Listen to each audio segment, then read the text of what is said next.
meel fog oo baraf ah. Dagaalyahan Ignacio iyo saynisyahan sare Jose ayaa hogaaminaya koox sahamin gaar ah oo qodaysa shay weyn oo wareegsan markay timaado mulkiilaha Cord Industries Victoria Cord. Aad bay ugu faraxdaa sababtoo ah waxay arki kartaa in iscarabkii halyeyga ahaa uu ku dhex jiro goobtaas. Dhanka kale magaalada Palmera City, Jaime Reyes ayaa hadda ka qalin jabiyey jaamacadda Gotham City isagoo ku soo laabanaya magaaladiisii si uu ula midoobo qoyskiisa, aabihiis Alberto, hooyadiis Rocio, ayeeyadiis Nana, adeerkiis Rudy iyo walaashiis Milagros. Kadib soo dhaweyn diiran, Jaime waxaa loo kaxaystaa qada wuxuuna ogaada warar xun sababtoo ah Cord Industries ay si tartiib ah ula wareegayso magaalada. Qoysku waxay waayeen aqoon isweydaarsigoodii baabuurta, kiraduna waa mid aad u sarreysa oo ay dhowaan lumin doonaan gurigooda. Sidoo kale si arrinta looga sii daro cadaadiskan oo dhan wuxuu sababay in Alberto uu ku dhaco wadne xanuun. Jaime wuxuu ballan qaaday inuu shaqo fiican ka heli doono shahaadadiisa jaamacadeed si uu u caawiyo qoyskiisa, laakiin markii waqtigu dhaafo cidna ma shaqaalaysiinayso inkastoo uu leeyahay aqoon. Ugu dambeyntii Milagros ayaa u heshay shaqo meeshii ay iyaduba ka shaqaynaysay, guriga weyn ee Victoria. Jaime kuma faraxsana inuu noqdo nadiifiye, laakiin waa inuu hadda ku qancaa. Maalintiisii ugu horeysay ee shaqada, Jaime wuxuu isku dayaa inuu salaamo Victoria si uu aragti fiican u siiyo, laakiin waa la iska indha tiraa. Victoria waxay gashaa gudaha waxayna ogaataa in gabadha ay eedada u tahay ee Jennifer ay joogto, iyadoo si muuqata u xanaaqsan. Isaba markay aragto eedadeed, waxay shidaa TV-ga si ay u daawato muuqaalka alaabtii ugu dambeysay ee shirkadda oo loo yaqaano Oneman Army Corps ama loo soo gaabiyo OMA, iyadoo la abuurayo xiriir neerfaha ah oo leh laf dhabar adag. OMA-yadu waxay u ogolaan doonaan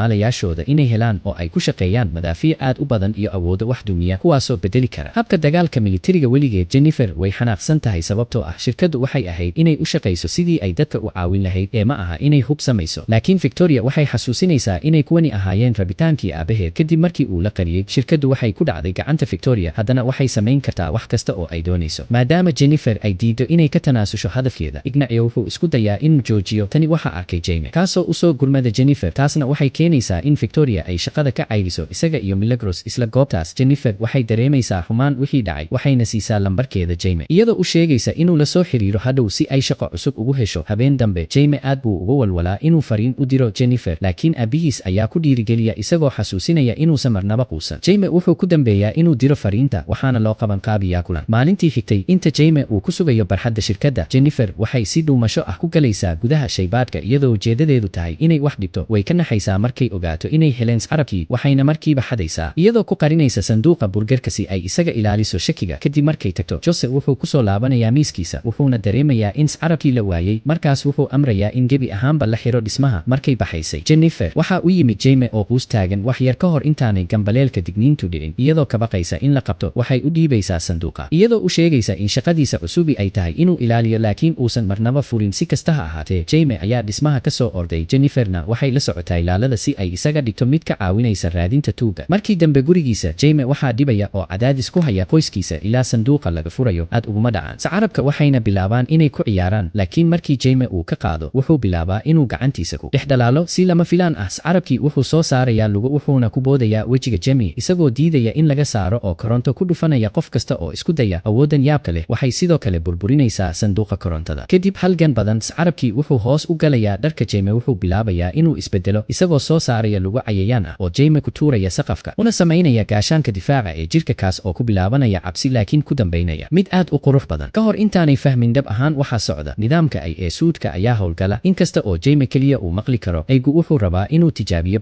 barnaamijkiisa. Markaasuu Jaime ka dhex bixinayaa saqafka, wuxuuna si toos ah ugu tuurayaa hawada sare, taasoo Jaime uu weli rumaysan kari layahay. Markaa suudku wuxuu dib ugu soo duulayaa hoos, wuxuuna Jaime ku wareejinayaa magaalada isagoo soo saaraya laba baal. Markii uu hor yimaado bas, suudku wuxuu abuurayaa gaashaan gaar ah oo gaadhiga laba u qaybinaya isagoo Jaime kaga tegaya isagoon wax dhaawac ah qabin. Kadib duulimaad badan, sacarabku wuxuu Jaime dib ugu celinayaa gurigiisa, halkaas oo suudku isku laabmo. Jaimena uu miir beelo goor dambe oo fiidkii ah. Jaime ayaa soo toosa, wuxuuna ogaadaa in sacarabku uu dhabarkiisa ku dhex galay. Inta uu argagaxayo, qoysku waxay ka fekerayaan inay u yeeraan booliiska, laakiin Rudy ayaa kula taliyey inaanay sidaas samayn, isagoo tilmaamaya in Jaime loo arki doono tuuga. Intaas kadib, Jaime wuxuu u tagaa raadinta Jennifer si uu jawaabo u helo. Keliya wuxuu helayaa iyada oo ay cayrsanayaan ciidamo hubaysan banaanka dhismaha Cord. Jennifer waxay gashaa baabuurkiisa iyadoo rasaas lagu furayo. Sidaas darteed, Jaime wuxuu ku kaxeeyaa si degdeg ah si uu u baxsado, wuxuuna Jennifer geeyaa gurigiisa, halkaas oo ay ku wadaagto sharaxaad. Sacarabku waa farshaxan asal ahaan aan la aqoon oo loo isticmaali karo sidii hub wax gumaada. Taasina waa sababta eedadeed ay u doonayso inay u isticmaasho inay ku xoojiso mashruuceeda OMA. Waxay u muuqataa inay Jaime u dooratay inuu noqdo qofka xambaara, mana garanayso sababta, laakiin waxay u malaynaysaa inay heli karto jawaabo iyadoo ka helaysa fure gaara towerka Cord. Adeer Rudy wuxuu Jaime iyo Jennifer u kaxeeyaa Cord Tower, wuxuuna isticmaalaa qalab carqaladeeya si uu u khalkhal geliyo kaamirooyinka amniga. Inta ilaaladu ay mashquulsan yihiin, labadoodu si dhuumasho ah ayay u galaan waxayna xadaan furaha, kaas oo noqonaya saacad la bedelay oo uu lahaa aabaha Jennifer. Markaas labadoodu waxay isku dayaan inay ka baxaan dhismaha, laakiin waxaa joojiya Ignacio. Sidaas darteed carabku markiiba wuxuu gelayaa qaabka suudka si uu ula dagaalamo. taa bedelkeeda, Ignacio wuxuu isticmaalaa macgiisa aan dhammaystirnayn si uu u weeraro, waxaana bilaabmaya dagaalkaasoo ay uu ku soo bandhigayo hubka kala duwan ee la socda suudka. maadaama Ignacio uusan ka labalabayn inuu geysto qaraxyo iyo inuu tuuro baabuurta, Jaimeygiisu wuxuu noqonayaa mid kasii rabshado badan ilbiriqsi kasta isagoo horumarinaya hubkiisa. markay ku dhowdahay inay disho Ignacio, Jaime ayaa joojiya isagoo leh inuusan wax naf ah qaadi doonin. si lama filaan ah, Rudy iyo Jennifer ayaa kusoo muuqda gaadhiga xamuulka ah. Ignaciona wuxuu toogtay gaadhiga, taasoo keentay in Jaime uu ordo si uu u hubiyo iyaga. mashquulkan wuxuu siinayaa Ignacio fursad uu ku arguto kuna adkaado Jaime, laakiin ka hor intausan dilin, Rudy ayaa ku dhuftay qalabka carqaladeeya. saddexduna waxay ku guulaysteen inay baxsadaan. subaxdii waxay yimaadaan gurigii hore ee Jennifer, halkaas oo ay ku gasho meel qarsoodi ah iyadoo isticmaalaysa saacadda. waxaa la shaaca ka qaaday in aabaheed uu ahaan jiray geesiga magaalada ee loo yaqaan Blue Beetle, isagoo isticmaalay hantida qoyskiisa si uu u abuuro qalab iyo tiknoolajiyad badan oo lagula dagaalamo dembiyada. carabku wuxuu Jaime u doortay si la mid ah sidii uu u doortay Blue Beetle-kii asalka ahaa sannado ka hor. geesigaas asalka ahaana wuxuu u noqday macallin aabaha Jennifer. nasiib darros, carabku marnaba ma dooran aabaha Jennifer, laakiin wuxuu weli ku qaatay noloshiisa barashada wax badan oo ku saabsan, wuxuuna aqbalay magaca Blue Beetle sifooyinkiisa ilaa uu ka laabay. inta Rudy uu xal u raadinayo dhibaatada Jaime ee kumbuyuutarkii hore, Jaime wuxuu aadaa musqusha, wuxuuna dareemayaa dhaawac midab buluug ah leh, taasoo la macno ah in carabku uu si tartiib ah ula midnoobayo jirka Jaime isagoo bedelaya qaabkiisa jirka gudaha. laakiin ugu yaraan dhaawacu si dhaqso ah ayuu u bogsanayaa. markaas Jaime wuxuu isku dayaa sida uu fiican inuu u qalbi qaboojiyo Jennifer oo dareemaysa murugo iyo cidlo sababtoo ah waxay dib ugu soo laabatay gurigii aabaheed. labadoodu waxay ku dhow yihiin inay dhunkadaan, laakiin waxaa dhexgala Rudy, kaasoo ku dhawaaqaya inuu hayo macluumaad cusub. carabka marnaba lagama saari karo jirka Jaime ilaa inta uu nool yahay, sababtoo ah wuxuu la sameeyey xiriir neerfaha ah, wuxuuna raadin doonaa inuu ilaaliyo kan xambaara si kasta ha ahaatee. Jaime kuma faraxsana warkan, wuxuuna dareemayaa in lagu qasbay xaalad aad u xun, laakiin Rudy ayaa u tacsiyadeeyey isagoo soo jeedinaya in carabku u doortay sababiyaga weli aanay fahmin. dhanka kale, Victoria waxay barataa in Jaime uu haysto carabka, waxayna u soo dirtaa maleeshiyadeeda gaarka ah guriga Reyes si ay u qabtaan. xilligaas Jaime, Jennifer iyo Rudy waxay dareemaan helikobtarka Victoria oo u socda guriga Jaime. sidaas darteed wuxuu isku dayaa inuu isticmaalo awoodaha suudka, laakiin kuma guulaysto, isagoo xasuusan in carabku uu had iyo jeer ilaalin doono. Jaime wuxuu ka boodaa meel sare, suudkiina ugu dambayntii uu howlgalaa si uu guriga u geeyo guriga Reyes. maleeshiyadu waxay hareereeyeen aagga, waxayna si xun qoyska ugu soo jiideen dibadda, iyagoo isla markaana riday shumaca. qoyska ayaa lagu qabtay qoriga caaradiisa, laakiin Jaime ayaa yimid isla waqtigii loogu talagalay si uu u rido dhowr askari kana dhigo inay isaga toogtaan bedelka qoyska. Victoria waxay rabtaa inay aragto awoodda suudka, waxayna raggooda ka dhigtaa inay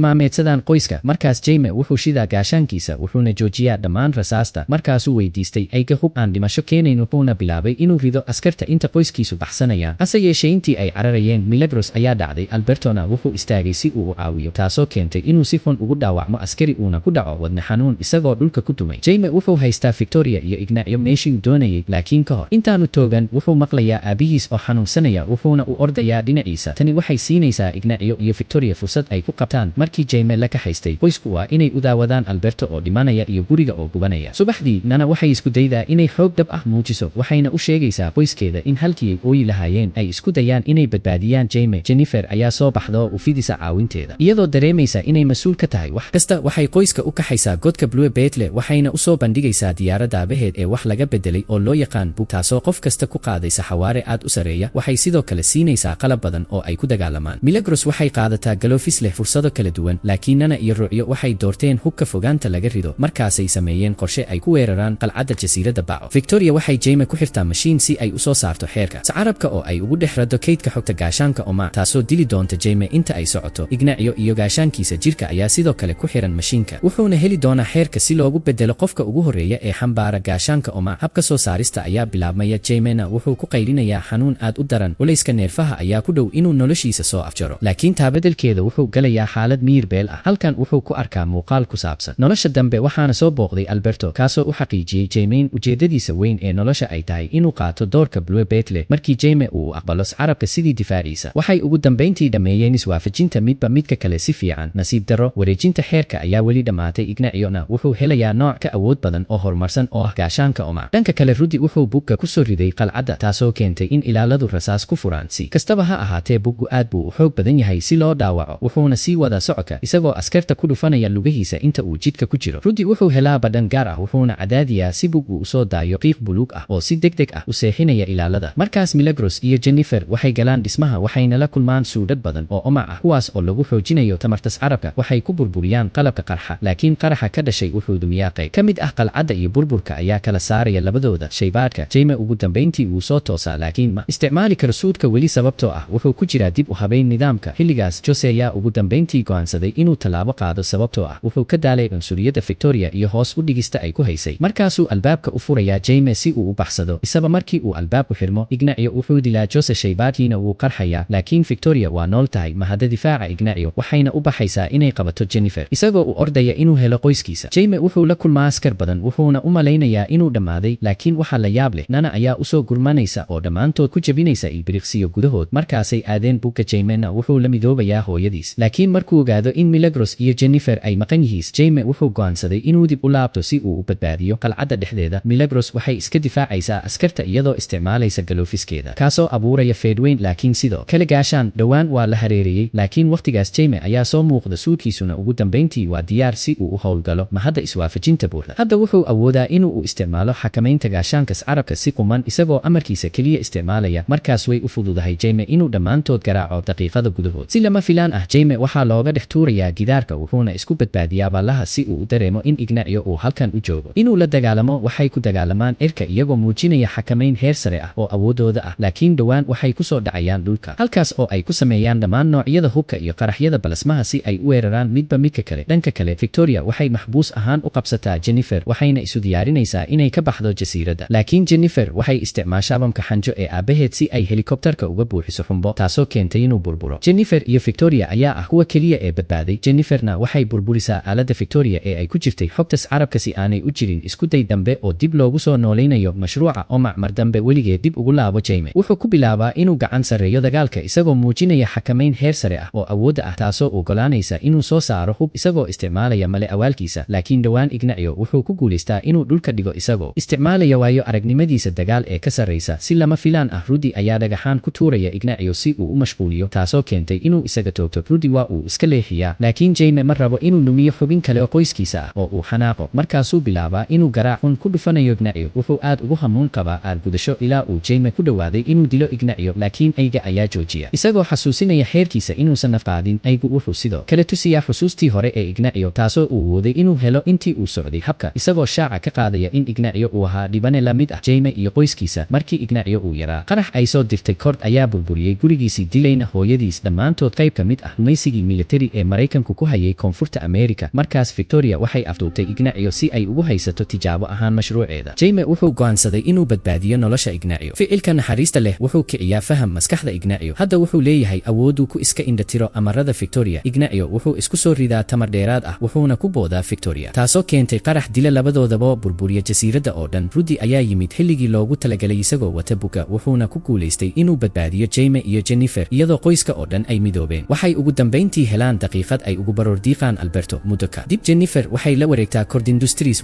war-saxaafadeedna waxay ku dhawaaqdaa inay ka tanaasulayaan nooc kasta oo mashruuc militari ah weligeed. Qoyska Reyes waxay ku noqdaan gurigoodii burburay intay isweydiinayaan waxay samayn lahaayeen. Xaafadda oo dhan ayaa u soo baxda inay soo dhoweeyaan oo ay qalbi qaboojiyaan. Jennifer ayaa soo booqata si ay qoyska ugu sheegto inay rabto hal abuur xirfad leh sida Rudy inuu u shaqeeyo Cord Industry iyo inay bixin doonto lacagta guriga qoyska. Sidoo kale Jaime wuxuu helaa geesinimada uu Jennifer ku weydiiyo inay wada baxaan. Intay isdhunkanayaan suudku wuxuu u kaxaynayaa meel fog. Dhanka kale godka Blue Beetle kumbuyuutarka ayaa iskiis u shidmaya iyadoo cod laga duubay aabaha Jennifer uu shaaca ka qaadayo inuu weli meel nool yahay. Dawadayal muuqaalka like saara subscribe na sodhaha si ay muuqaaladeena niisoo